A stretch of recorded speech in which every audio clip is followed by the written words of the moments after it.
Please.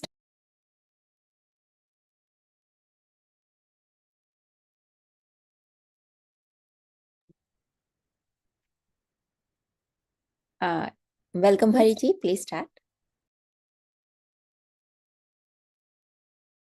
Thank you, Shabana ma'am. Thank you for providing me a forum for sharing my thoughts. So I hope this session will also be useful to our listeners. So we did this program on gold investment sometime a few weeks back. I guess it was well received. So this session is again another, I would say, follow-up to that session. So what I'm going to talk about is, the distinction between the physical assets and the digital assets. There's a lot of hype and noise about the digital assets, the tokenization, the crypto coins, central bank digital currencies, digital payments, the governments are promoting internationally. There are many organizations and bodies promoting this kind of payment systems like mBridge. So we will take a quick look at both these type of asset classes and understand a little bit about them, and then we will see in an increasingly digital world, how it affects. See, as a person, when you are, in the cycle of life, a person's primary duty is that, once you get educated, you start working, or you go into business, you build your assets, and at some point, you walk into the sunset years, wherein you pass your legacy to your descendants. So this is the so-called karmic cycle of life, wherein a person does a productive life on this earth, and he pass on his legacy, and the following generations get to enjoy or appreciate his life and efforts. So now, see, when we talk about, the importance is that, in an increasingly digitized, connected, so-called socially linked world, almost everything is marketed.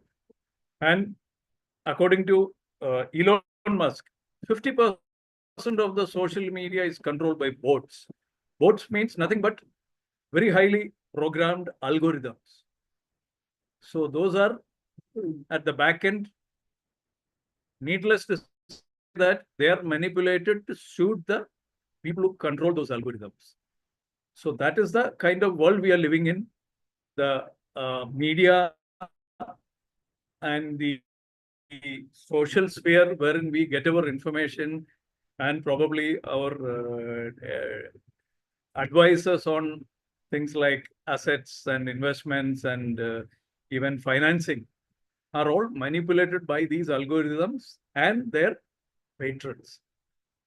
So that is where the challenge comes. So when we are talking about tangible assets or physical assets, it's something like your traditional land, farmland, buildings, gold, precious metals.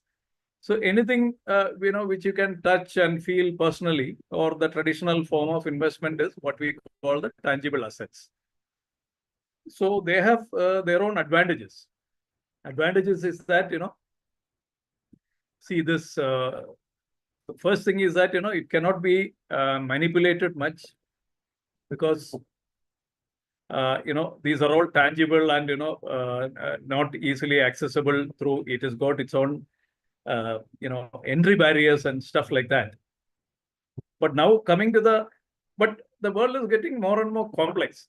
So now, if you compare it with the digital wealth or digital assets, like cryptocurrencies, tokenized art, many things are getting tokenized. Even the payment systems are, various kinds of central bank digital currencies, replacing the fiat currencies, or our plain old Indian rupee or US dollar is being replaced by something called central bank digital currency. So in this scenario, you see the developments that is happening. Now, if you see the tech stocks like Nvidia, Apple, Microsoft, see, all of them today have a market capitalization of something like $3 or $4 trillion. Even Bitcoin has touched a market cap of something like 2 or 2.2 trillion market capitalization. I guess it has fallen a little bit now.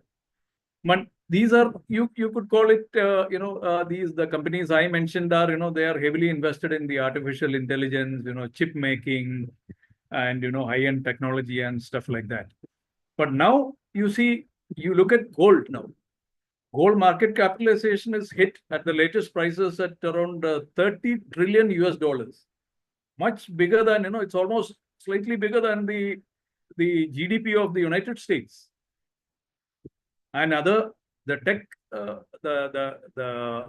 digital currencies or the Bitcoins, they don't come anywhere near it.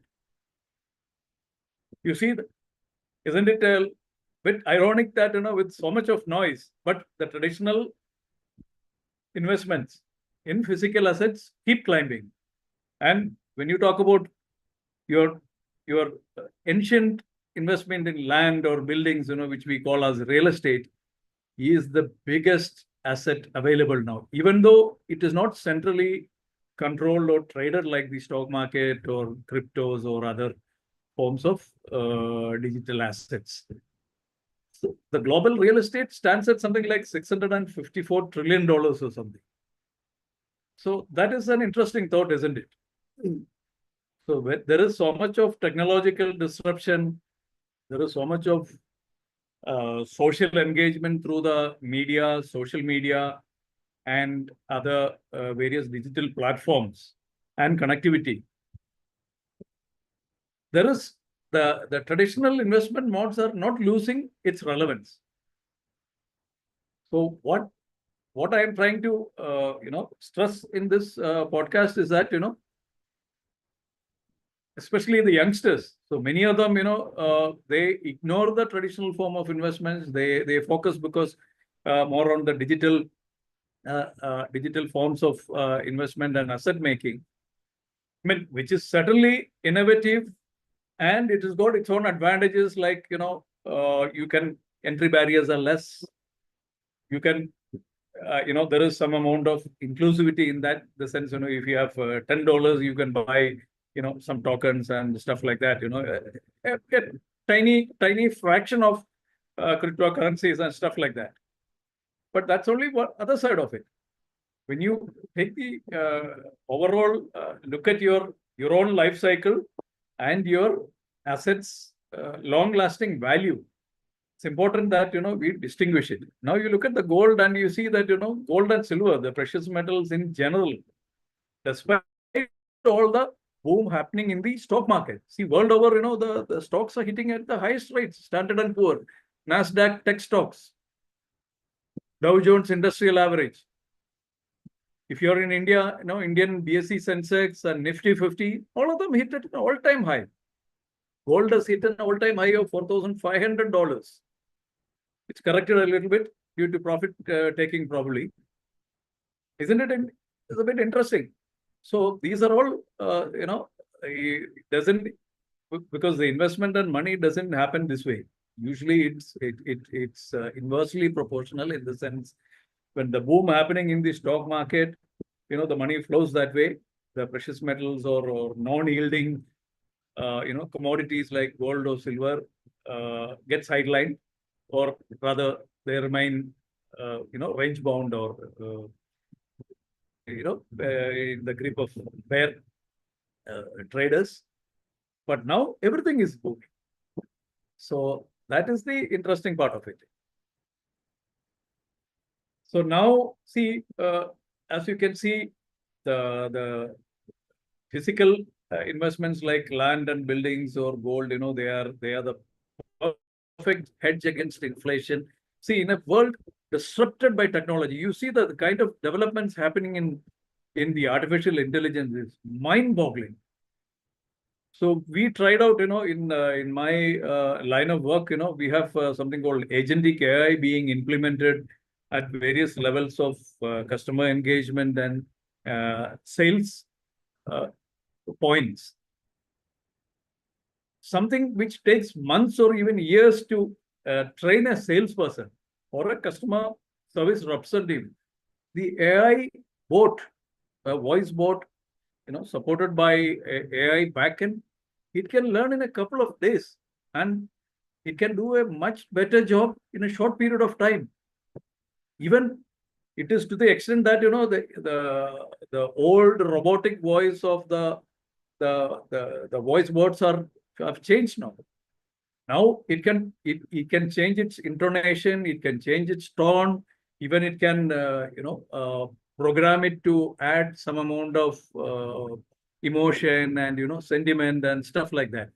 That means the communication is becoming almost natural, even though it appears like an artificial voice, but pretty soon you will forget that you are talking to a bot, isn't it? So where this is going to head, that nobody knows. But this is being implemented. There are so many, even in India, you have at least the technology or the application I mentioned, at least I know 10 to 15 companies, startup companies in Bangalore and Delhi and all this, Gurgaon and Noida and all these places, offering this kind of business. And, they keep improving. They keep adding the Indian languages. So in this kind of a disruptive scenario of the technology, many of the youngsters, they invest all their money in this kind of, dematerialized stocks. But I'm not against any particular asset class or anything. I'm only stressing the importance of the traditional investments here. So it's nothing like, if you want to protect against inflation, rising inflation, depreciation of your currency or loss of your purchasing power, and protect your wealth, it is nothing like precious metals like gold. You have to have an allocation of at least 15 to 20% today. Same is the case with, if you like to own land or, buildings or stuff like that, other than your primary, residence.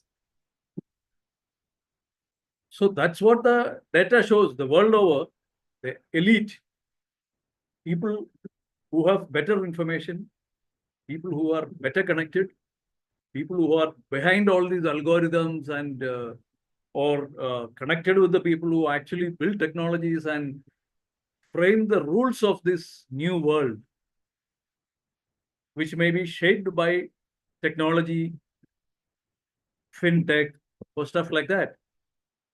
They are the people who are still investing in huge quantities in these land, gold, and other commercial real estate and stuff like that. While your average Joe continues to be thrilled by technology, which in itself, nothing wrong. They are fabulous. But they lose the bigger picture.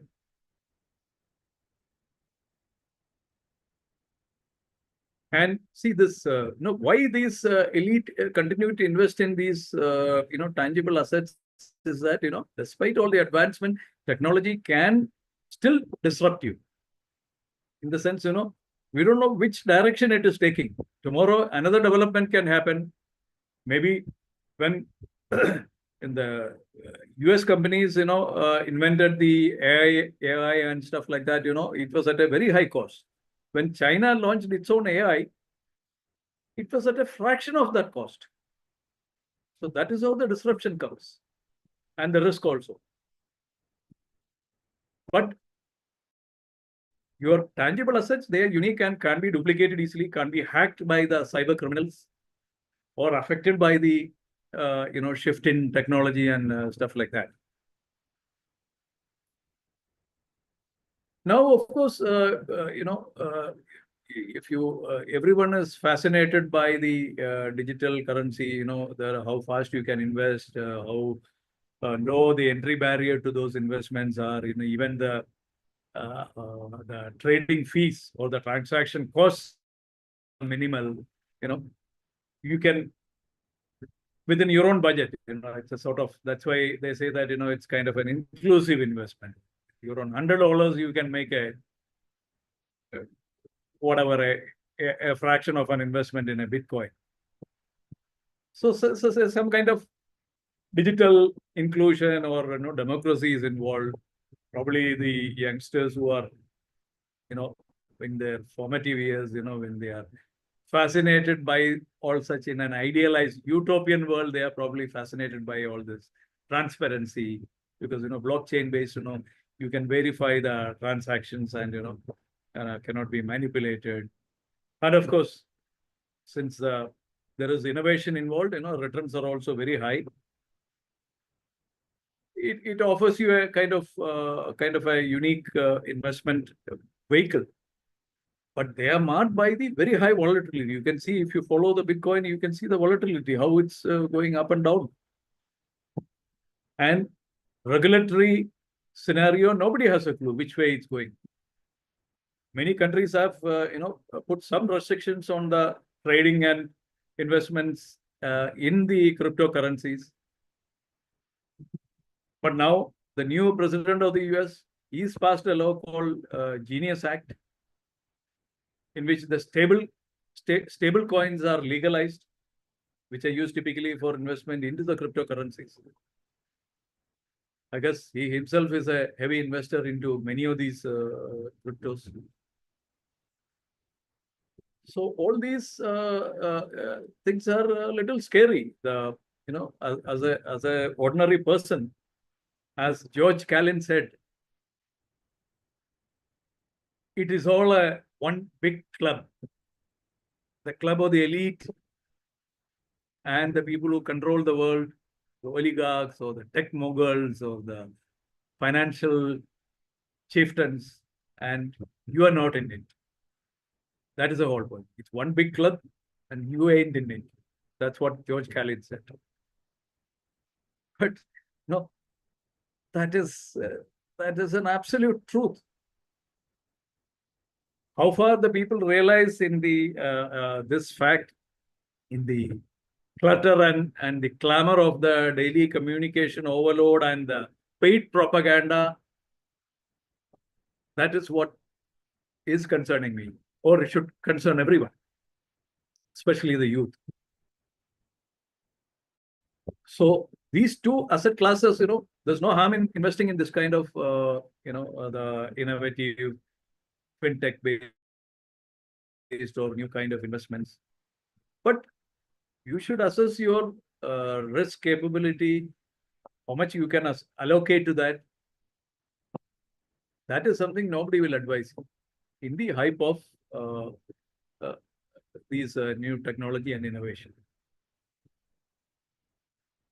If I learned anything in my career with the major companies and in my current sphere in the financial world and investment, is what is the biggest material fact which is suppressed by the so-called people who control these kind of things is the risk factor. They hide the risk, they mislead you, misdirect you with slick presentations, lovely commercials, and stuff like that.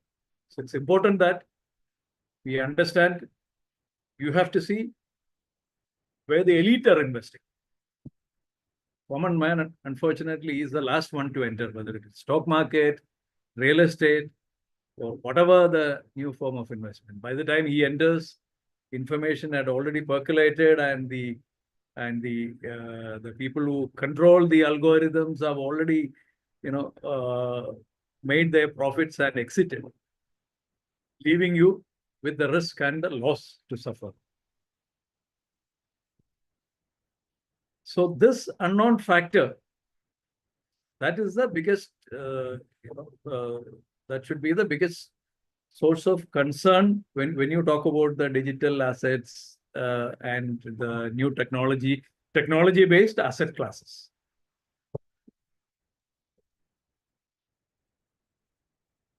See, the overwhelming tech innovation, happening in the fintech space is where you think it's all for the common man, unfortunately, since he is guided by ethics, he lives in the goodness of the humanity. But the world of finance or technology, it is ruthless. They don't care about anybody. They care only about the profits and the ability to control the universe or their expand their sphere of influence. That's all it matters to them. They have no moral compunctions. Whether you lose money, you lose your housing, you're on the street, they don't care. They keep advancing. So many of the tech moguls we worship, you see there, many of them can be quite maverick and impressive like Elon Musk, but their businesses are ruthless. You see how they demolish competition, how they set agendas, how the governments, sing to their tunes or dance to their tunes.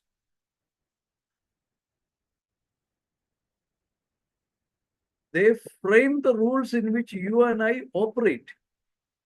And you think that, it is rules-based. So that's the in thing, right? They have some fancy terms like it's a rules-based world order, rules-based stuff like that. Rules are only for you and me, not for these people.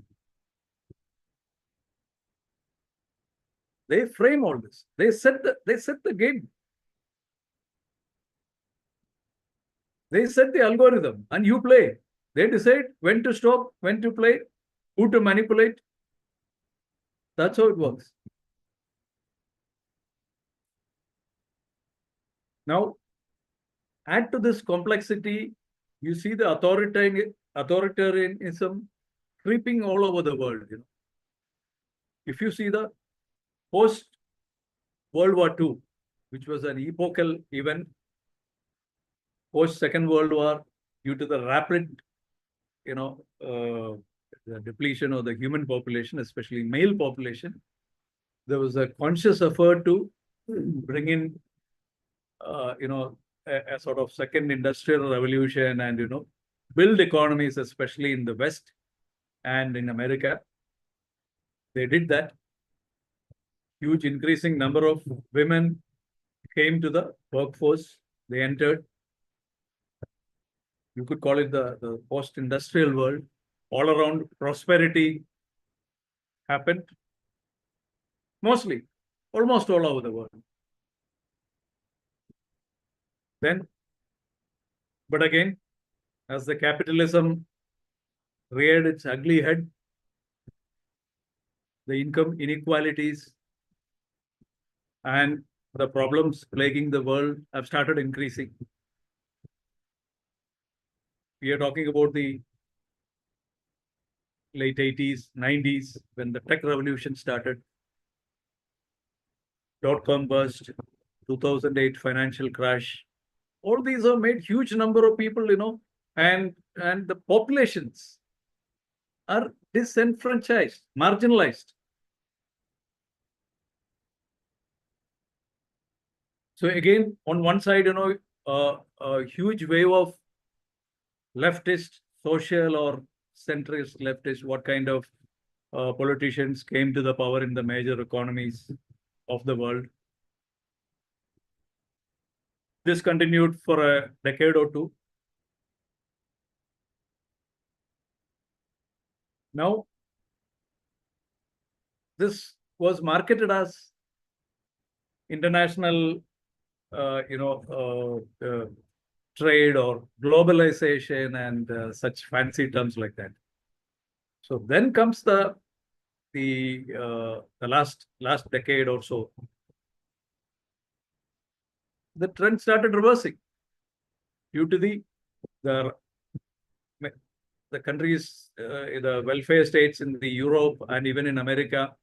Now the right-wing politicians, who are patently against globalization and against immigration, against the socialist ideas, proclaiming some kind of, greatness for their own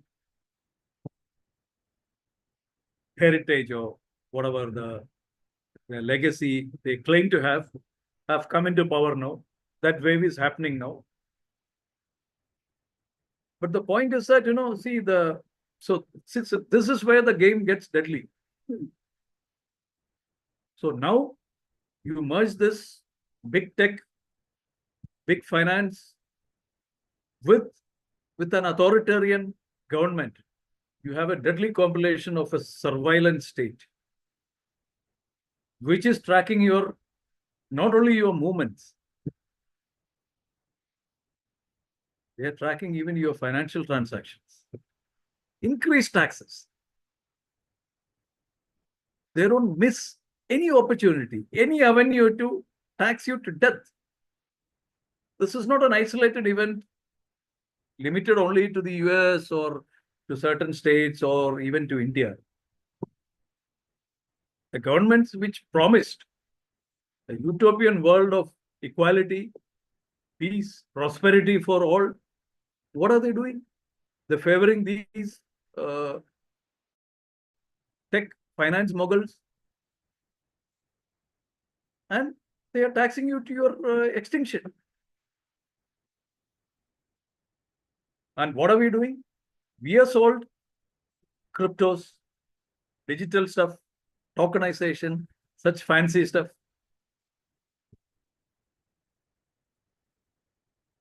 But they're good. But do we have the appetite for it? Or what is the limit? How far you can expose yourself? If they flip the game, where will you end up?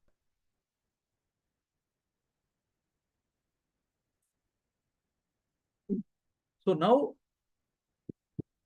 in such a scenario, it's scary. The people who control it, they know what is happening. That is why they are investing hugely in the traditional investments like land and gold. They say that the biggest owner of farmland in the United States is now Bill Gates. Due to whatever policies of the government, many of the farmlands, many of the places, the traditional cowboy land, those, they face severe drought or business loss, and, so all these farms were purchased cheap by this kind of people. So once they own the land, they own the world. It's back to slavery. Nobody uses that word anymore. But if you're homeless, if your income or the lack of it is shaped, controlled by a certain group of people, that's where we end up with. So that is why, if you want to be sane, if you want to uphold your personal sovereignty, maintain your individual agency, or in your overall mental and physical well-being, you must invest, pay attention to what these elite are doing. Do not get fooled by fancy terms, innovative tech. These are all passing fads. Good for people who can throw away some sum for that. Not for the regular people. Regular people, common man should not lose sight of the physical form of assets, because that will help him hold his dignity,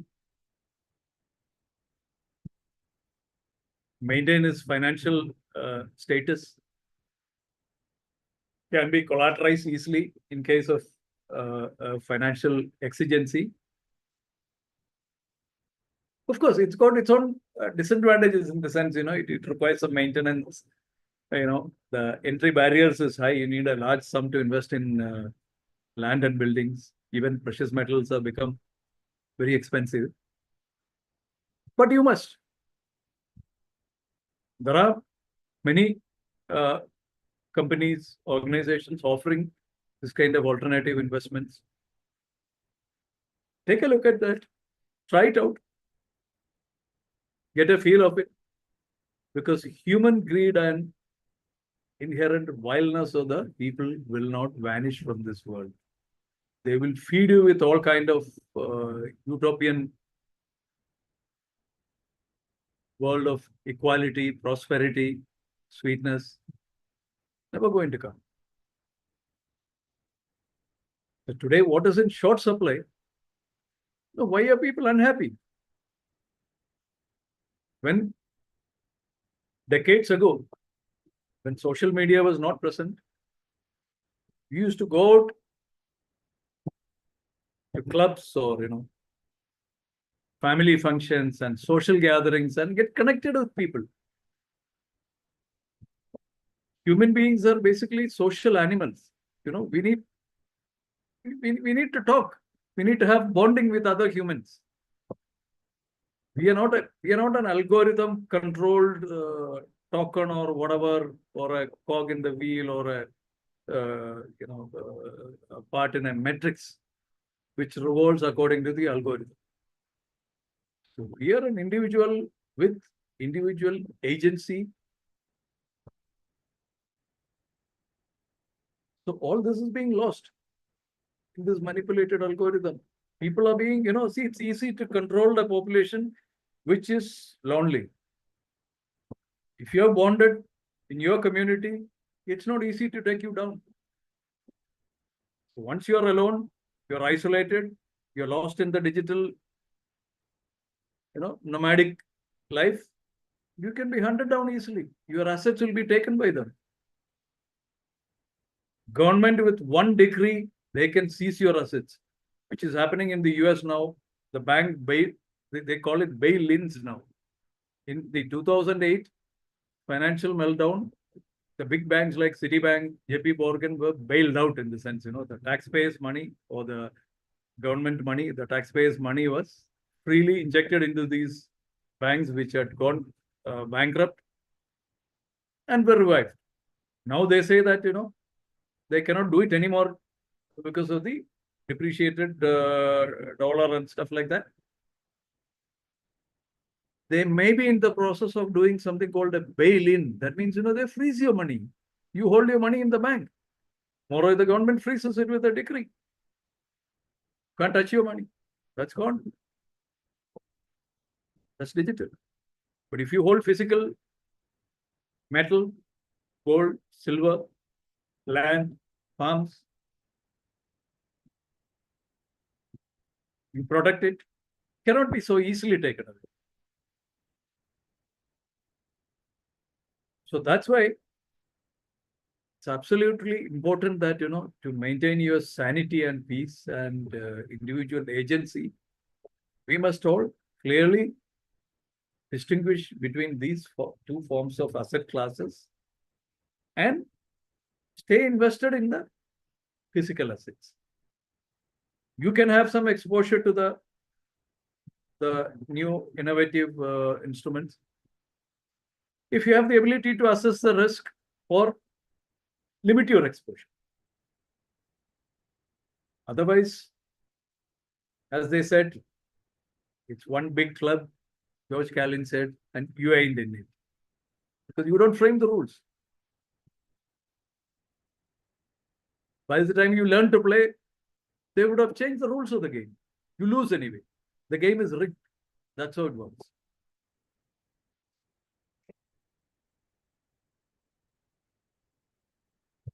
So, as Sri Dalai Lama said, without changing oneself, without finding peace in one's own self, the world peace is not possible. If individual sovereignty or individual agency is not maintained or attained, world is not going to be peaceful.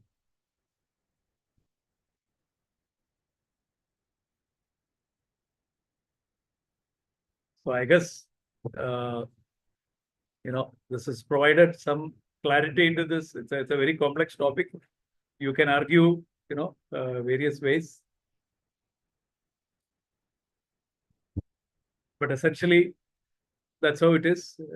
All of us should stay protected and remain sane and connected with our brothers and our community, help each other so that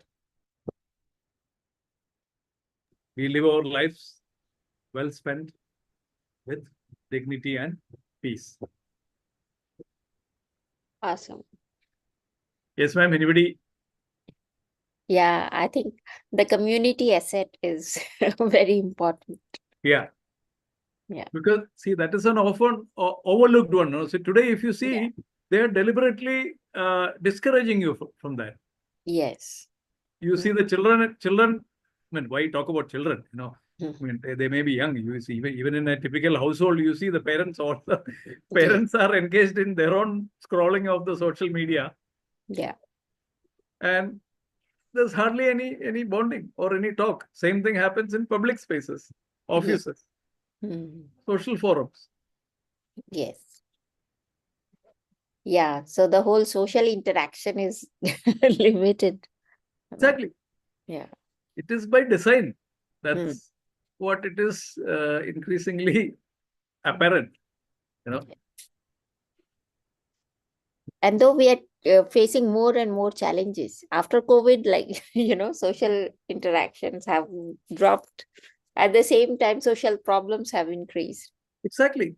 How the COVID, COVID was a watershed moment. Today somehow people seem to be wanting to forget that chapter, But in my memory, somehow, personally, it was very traumatic for me. Yeah. Because, I saw all around destruction around me, So maybe people want to forget that. But it was again, they say that it was a designed event. It was not an isolated event. So that is a very vast topic. But in the context of this discussion, I guess the points I made are quite relevant. It's worthwhile debating further. We can have further discussion on this if the feedbacks are encouraging. Yeah, definitely. Sure. But thank you for sharing it, because I think it's important. Like all those points that you mentioned, we talk less about it. We talk more about AI and more about what's possible. Exactly. And getting more and more disconnected from what's happening right now in the world. Yeah. So suddenly people are fighting about very abstract, like someone did something but we are forgetting what's happening right where we are. Exactly. Yeah. So thank you for bringing our attention. Wonderful, ma'am. Thank you, Shabana, ma'am, for your, your thank you so much. Yeah. Look forward to seeing you again. Yes. Thank you, all all friends. everyone, and see Good night to you. Good night.